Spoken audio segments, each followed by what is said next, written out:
welcome back to our cookie decorating class. If you purchased a kit, you will want to get that out of the freezer about 30 minutes before you are ready to decorate. I'm just going to go over real quick what is inside of your kit. So if you open it with me, we have our packaged cookies. Lots of cookies today. Our icing. And a little packet here, and I'm going to let you know what we've got inside. We've got our practice sheet, which we're going to set that out in front of us. Let's open this. Practice sheet. We've got some extra piping bags in case you cut any holes too big during the class. We've got our photo. I like to set that in front of me so that I can just look at the picture as I go along the set. A scribe tool, we'll use that to smooth out our icing, fix our icing. We've got a marker and a sponge. The sponge is for our tennis ball technique we're gonna do. And then a paintbrush and these two little templates. This one's for the dog's snout and this one's for the eye. So get all of that out and we'll get started. So just a little rundown of the class. We are actually going to start on this practice sheet before we get to our cookies. I'm going to show you how to hold your piping bag, cut your piping bag with this, and then I'm going to show you step by step how to outline all of your cookies, how to fill them in.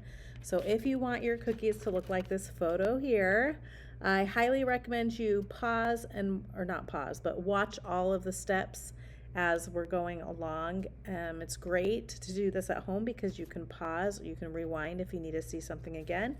But yeah, so let's get started. So one thing you want to have close by is a paper towel and a pair of scissors. I like to dampen my paper towel because royal icing tends to get really crusty, so this will just help keep your area nice and tidy. While you're watching me demonstrate this practice sheet, you can start giving your bags a nice massage just to get that icing mixed up. The white, the green, and the gray are all a thin consistency and need a really, really good massage. And then lastly, while you're watching, you can cut the tops off of this, but just because the bulkiness kind of gets in the way sometimes. But if you decide to do that, don't cut too close to the tape. Leave about 2 inches from the tape. Because if you cut too close to this tape, the icing will come out the top. So we're just going to go ahead and give these all a massage. We're going to practice with our blue icing.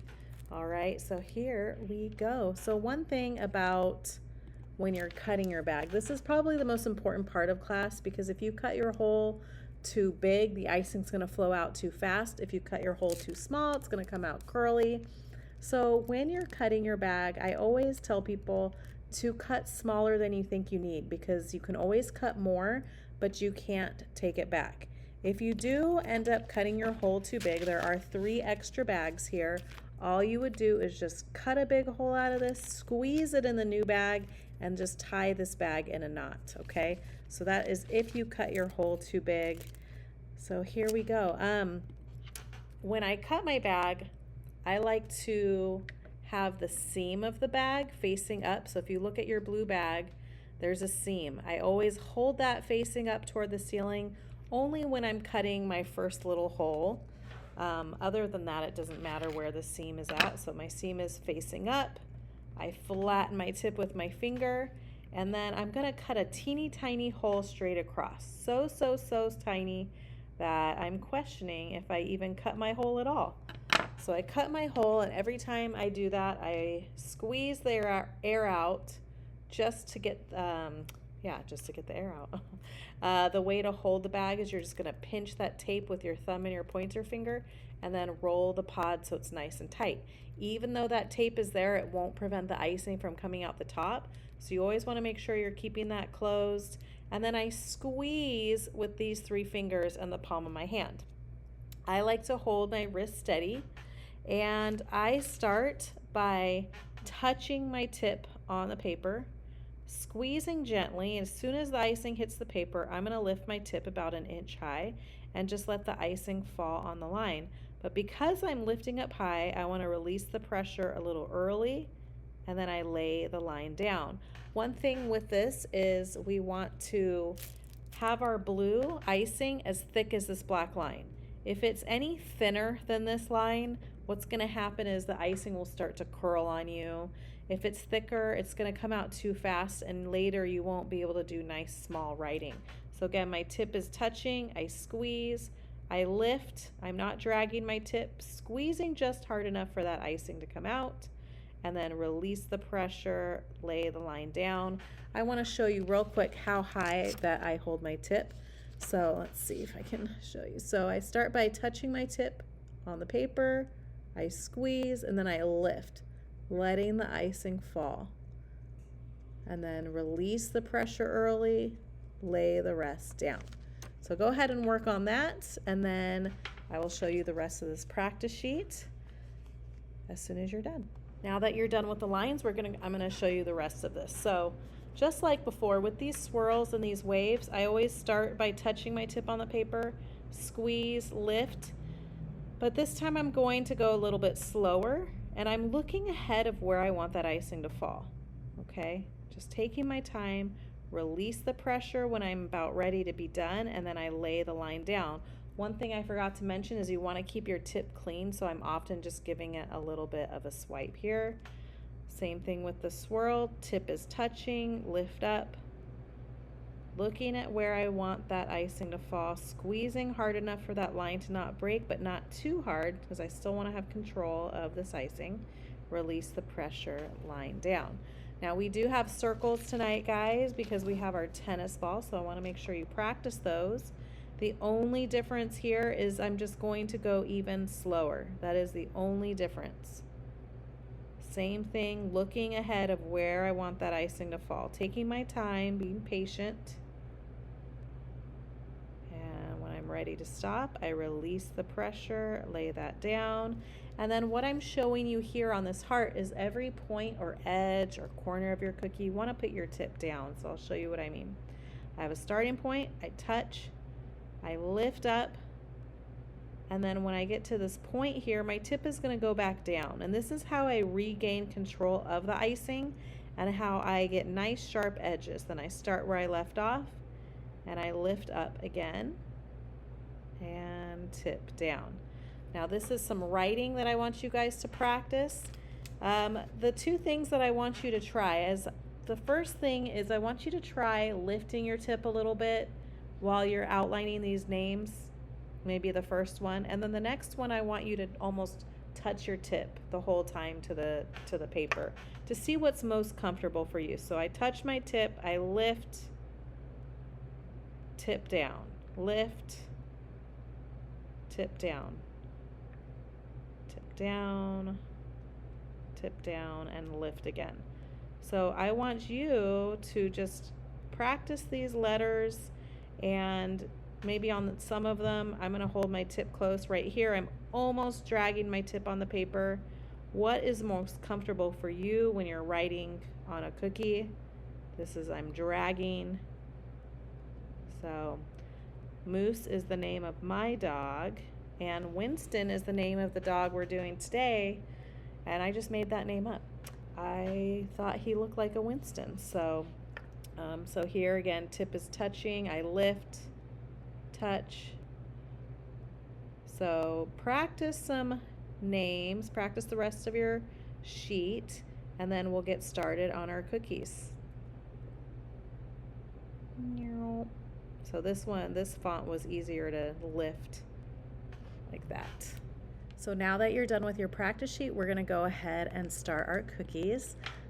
When I show you here on the screen, I'm just going to show you on one of my cookies, but when you guys go to do your cookies, you're going to do both of them. Now I want you to finish all the steps I show you on your first cookie before moving on to your second cookie. So the first thing we're going to start with is going to be our tennis ball. So what I'm going to do is I want you guys to go ahead and massage your white icing really, really well. So this icing is a lot thinner than what you practice with. So I'm telling you that so that you know when you cut your hole, it's going to come out faster. So you just want to make sure you start with a smaller hole And you can always adjust it if you need to. So I'm gonna find my paintbrush. It went somewhere around here. Okay, so we need our paintbrush for this part. When I cut my bag, I'm looking for that seam. It's facing up. I flatten the tip, and I'm gonna cut a small hole straight across. So small hole, smaller than I did with the blue just to start, and then squeeze the air out. And I like to have the picture in front of me so I can kind of see what I'm doing. But I'm gonna start with that white little detail on our tennis ball. So my tip's touched in the beginning. Then I'm gonna do what I'm calling like kind of a fancy upside down U. Okay, and once that's done, we're gonna just scribble. Okay, I just kind of wanted to get that shape that I need so that I can make sure that the white is painted on enough of my cookie, because I don't want any of my cookie to show. So this is our white detail that's underneath the green of the tennis ball. Now I'm going to take my paintbrush and just gently paint that white on there. And it's better to paint a larger area than you think you need. I mean, technically you could paint this entire cookie white if you wanted to. But I'm just doing a thin layer, thick enough to where you don't see cookie underneath, but I also don't want it bumpy, so it's not too thick. I'm gonna show you how thick that is. All right, so it's very thin. And then you're gonna do that with your second cookie. And you want this to dry a little bit. It only takes about 2 minutes for it to dry, because when I outline the tennis ball, if I did it while this icing was wet, it would spread everywhere. So we are gonna let this sit. I'm gonna work on my second one, but let those sit for about 2 minutes before you do the next part. So once your white painting on your cookie is a bit crusted, it should take about 2 to 3 minutes, then you can start your tennis ball. So I cut a small hole just like before, and my tip touches here. Make sure you massage that before you open it. And I'm just kind of doing the same fancy U that I did in the beginning. And my tip touches. Then I go right next to it and my tip touches again, and I'm lifting. And this time I'm looking at the green line below just to make sure I'm evenly spacing this out. There's only about 1/4 of an inch distance between these two lines. Release the pressure, tip now down. Now they're both, they're not connected, so I'm gonna actually close the bottom of the tennis ball and then close the top of the tennis ball. So I'm lifting. I like to go as close to the edge of the cookie as I can go. And if you mess up like I just did, all you need to do is just take your scribe tool and just wipe it off, just like that. See? Make sure you keep that scribe tool clean, and then you just start where you left off, lifting again. Now, if there's one thing you can remember in this class, is just to allow your icing to crust. So I don't want to fill this in right away. I want you to outline both of your tennis balls and then wait about 2 minutes, and then you can start filling in your first tennis ball. So if I tried to fill in with a teeny tiny hole, it would probably take too long. My icing would start to crust, or my icing might come to the top. So what I'm actually going to do is cut my hole a little bit bigger, and you don't need much bigger, just a little bit, and that way I can easily fill this cookie in. And you're especially now going to want to hold that tape closed, because we are going to be squeezing even more. So instead of lifting like we were doing when we're outlining, I'm actually going to almost touch my tip to the cookie and squeeze. I'm very close to the cookie, and I'm kind of pushing the icing around as I'm squeezing at the same time. I like to push my tip onto the outline that I've made, and that's why it's important to have that crust, because that will help prevent the icing from spilling over the edge. But if you notice here, I'm not going to leave any holes. Okay, it's nice and full, but it will not smooth out on its own. There's a couple ways to do that. You could either stab the cookie and give it a little shake. You could hold your scribe like a pencil and just jiggle the surface, and as long as there's enough icing in there, it should smooth over. Or you can insert your tip and kind of gently squeeze and jiggle, slowly moving your tip up until it has smoothed out. So we're gonna also fill in this part. And if you notice that it's still taking a little long to fill in, then you should probably cut your hole a little bit bigger, but you still wanna have control. So it is easy to cut this a little too big too. So you need to be mindful when you are cutting that bag. I'm just gonna fill this in as quickly as I can because royal icing does like to crust very quickly. Jiggle, jiggle, jiggle. I'm squeezing gently and kind of just jiggling the surface. Now, before you move on to any other cookie, I want to make sure that icing isn't spilling over. So I want you to check each of your cookies that you have flooded before moving on to the next. So if you're having to spread the icing out a lot with your scribe tool, it probably means you didn't add enough icing. But before you move on to your next cookie, check for spillage. If it is spilling over, just take your scribe and just go around the edge. Now I'm going to put this in front of a fan to dry for the remainder of the class, and that has been allowing us to do our technique at the end. However, if you don't have a fan, you're just going to wait a little longer to do that final technique. See, this one was spilling over a little bit. You're just going to wait a little longer. So I'm going to go ahead and put these in front of a fan. You guys can go ahead and start on your tennis balls. And then once you're done, I'll show you guys the next cookie. So while those are drying, you're going to start your dog cookie and your bones. So I'm going to show you guys how to outline these. The first thing I'm going to do is take out my little templates that I have and get those ready. Also, the edible marker. So what I'm going to do first is just draw a line from these two corners for the ear, just as a guide. And you don't need to draw like a dark line or anything. It just is just a quick little guide for you. And then also where the chin goes. Because when I draw the eye and the snout, I want to make sure it's not going to be hitting the ear, okay? I want to make sure it's at the right height. I'm going to take this little template here and hold that down. And when you're drawing these, if you mess up, what's great is you can just redraw it. This is all going to be covered with icing. There's that, the snout, and the eye.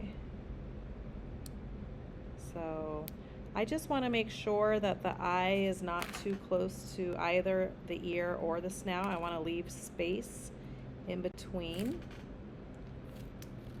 And the next one, so I'm holding this down. So a lot of times cookie ears have something called a projector, a pico projector, and that allows them to just trace these same lines but straight with icing.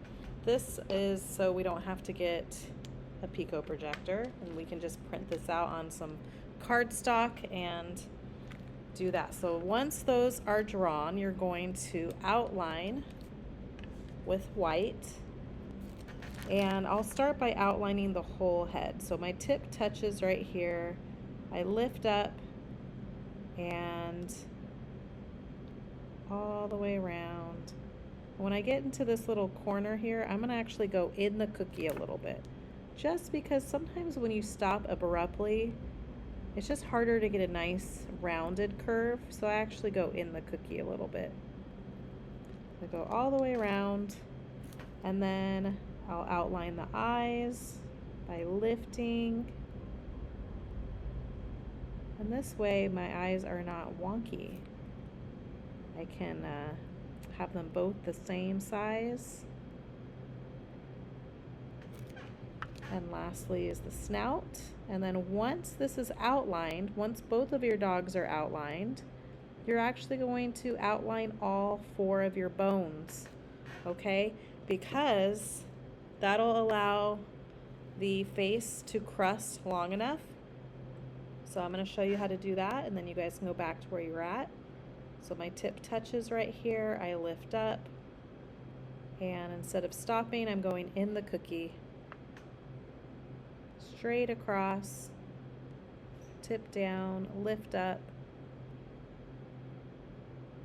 Our featured flavor today is chocolate toffee, and it is so good. It's delicious. Part of the reason I like to outline my cookies is because it helps prevent the icing from spilling over. So if I were to fill in this cookie right now, it would probably spill over the edge because the outline's not crusted. So you want to make sure that these crust. So once you're done with all 4 of your bones, you're going to come back to your dog. And why don't you massage your light gray right now. And you're going to cut a small hole and you're going to outline the rest of the dog with the ears.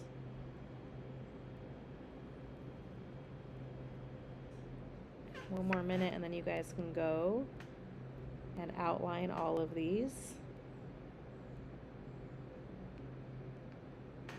And we'll outline the bow. So right here you can tell that this is the center of the bow. So I'm just going to outline that. Your blue is already cut, so you don't need to recut it. I'm just going to go like that. And then outline the rest of the little bow tie.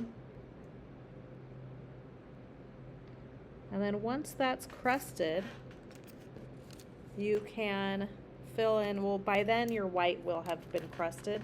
I'm actually not going to cut my white hole bigger, but I am really going to hold that tape closed. But if you need to cut that bigger, you can cut just a little bit more. This white comes out very quickly, so you don't need to go much larger. But we'll just fill in the white. This dog is going to look a bit freaky for a little while. I promise it'll look like a little pug by the end. But once you're done filling in all the white of your puppies, then you can fill all the white of your bones.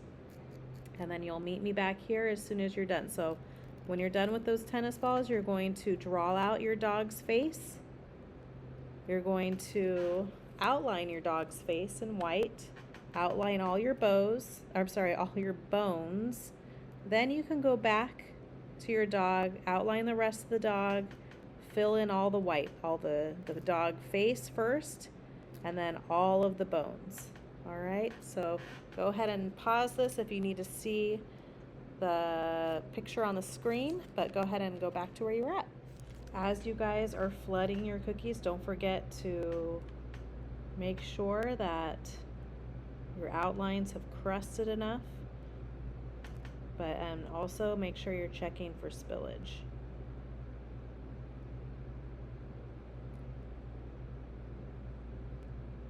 As well as holding that tape closed. So as you're doing the bones, the dog's face has time to crust, so that by the time we're done with the bones, we can do the next section of our doggies. And the beauty of doing this at home is you really can wait a bit longer than if you were in class to let things crust, because the cookies do turn out a little better if you wait a little bit more time to allow for that crusting. Or using a fan actually at home really does help with the process. So if you do these classes a lot, definitely try to get a fan that you can use to allow these to crust super fast. Once that has crusted, about 3 minutes or so, you can come back to the dog. The reason I don't like to fill in any colors that are touching each other here is because I don't want the shape of the dog or the dog to lose its shape. So like the eyes, I'm not filling in the eyes yet because the icing's still wet and I want them to keep their shape. If I were to add it right after I flooded the white icing, they would kind of just lose their shape, and I just want there to be more dimension to this cookie. So we're actually going to fill in the gray once the white has crusted for about 3 minutes. You're going to fill in the snout as well, nice and full.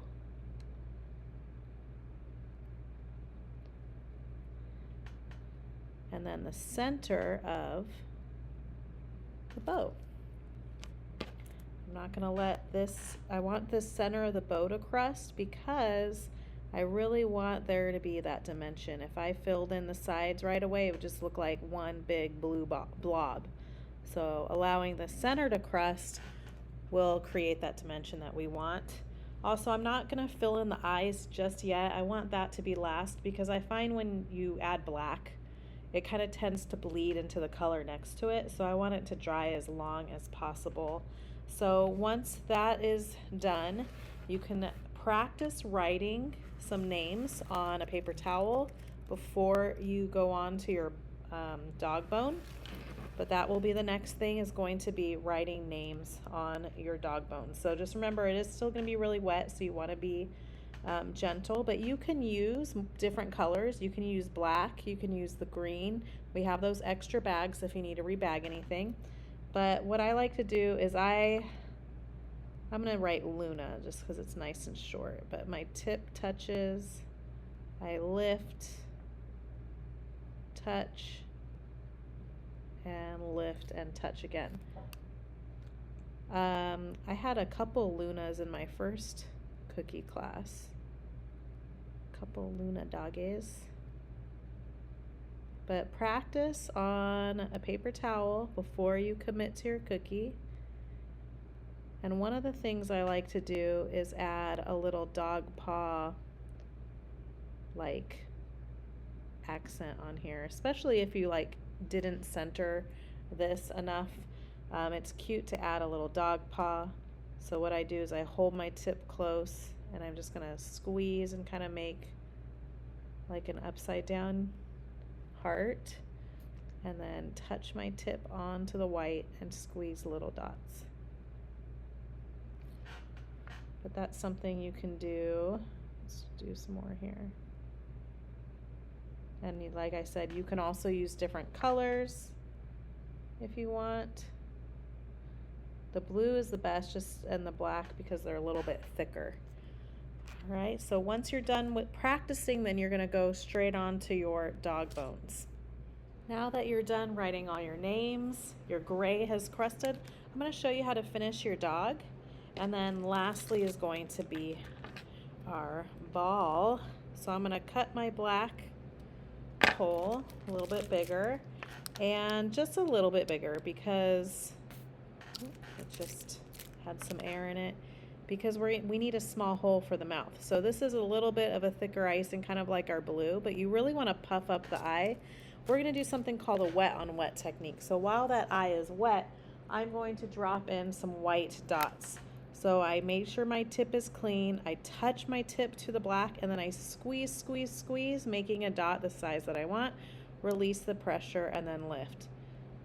I like to do one eye at a time, or in the case when we're going to go to our bow, I like to do one side at a time so that this doesn't have any time to crust. Otherwise that white won't sink in. So touch my tip, squeeze, release the pressure, then lift, and there we go.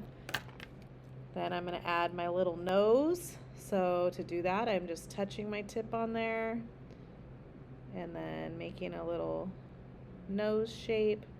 I'm filling it in right away,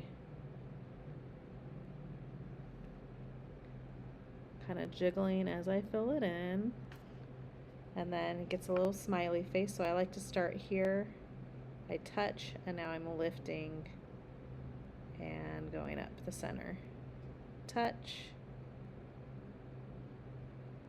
going up the center.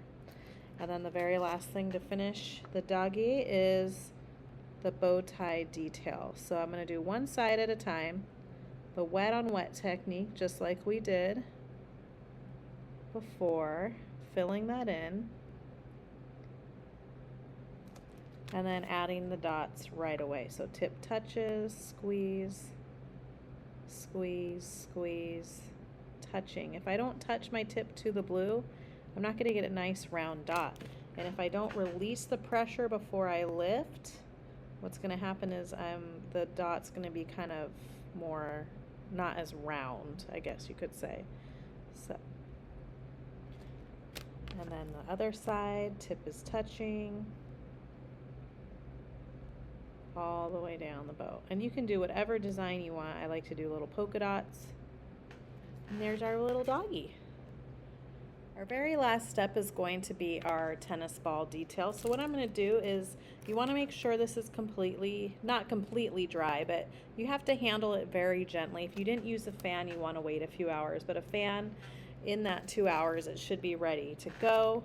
I'm going to do a dot of green, just a big blob down here with some white on top. And then I'm just going to take my little sponge, kind of mix that white and green up. I like it to be a touch lighter than the green of the ball. And I didn't put a ton on here. Now when you're sponging this, you don't want to sponge real hard, and also you don't want to stay in one spot for too long. So I'm just going to gently tap, like so gently. I'm barely touching this. And if you spend too much time on an area, what's going to happen is that icing is going to start to melt into each other, and it's going to crack your surface. So we're just gently going as quick as we can so that we're not spending too much time in one spot. I also like to go around the edge of the cookie as well. So just a bit on there and sponge very, very gently as you can. This is how we get our little texture on our tennis ball. And I kind of like to move the tennis ball around as I sponge.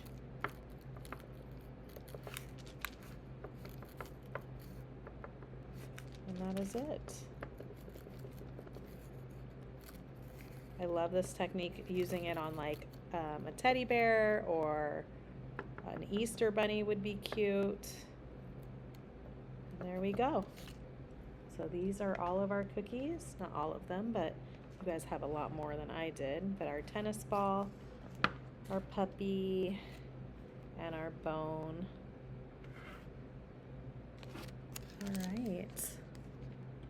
Well, I just want to say thank you so much for joining me. I hope you enjoyed the class, and I hope you love your cookies like I do. I just put my finger in the bow. So when you're moving your cookies, just be extra careful.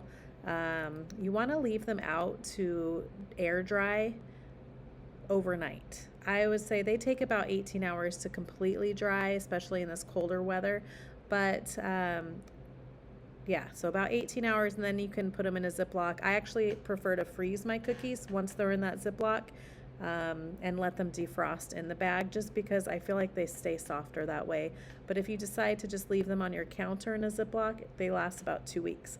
But thank you so much for coming. I hope you liked the class, and I am just so thankful that you came and took the class. Have a wonderful, wonderful day. Bye.